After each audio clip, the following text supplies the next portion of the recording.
seen the movie? All right, well, this is meaningless. Just ignore it. No rabbits. What do you It's Fatal Attraction. It's Michael Douglas and Glenn Close. Why would there be a rabbit? It's so stupid.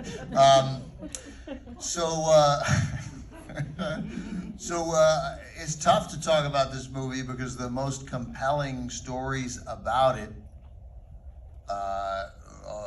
reveal key points. So I obviously won't do that. How you doing? Writer, directed by Adrian Lyne, but the writer is a guy named James Dearden. And he made a short film, wrote and directed a short film, I think in 1980. Inspired by, he drops his wife off at the train station. He's home alone over the weekend, and he thinks, hey, what if you just randomly met a girl and had a little quick fling while his wife was away. And he thought, 99% of the time, everybody gets away with that. Well, what if that one time happened, and what if it destroyed your life, right? And he makes this short film and shows it to Sherry Lansing at Paramount, and she loves it, right? And she thinks, well, this is great, turn it into a real movie. And he thinks, well, okay, I'm gonna have to add to it, I'm gonna have to expand it.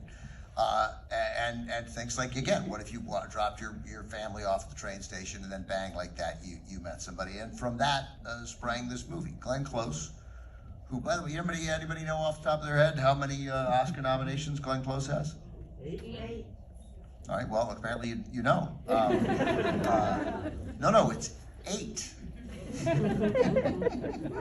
And at this point, 1987, she already had 3. Right, and they're for World According to Garp, The Big Chill, and The Natural. So she was established, and what she wasn't was a sex pot at all, right?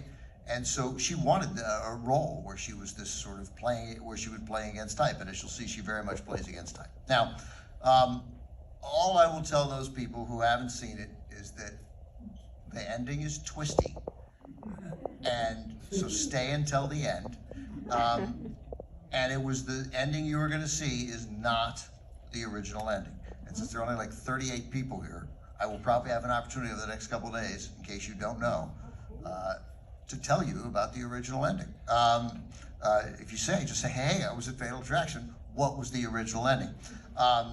And Glenn Close, to her credit, although I am anxious to have conversations with you people afterwards, because she fought the change.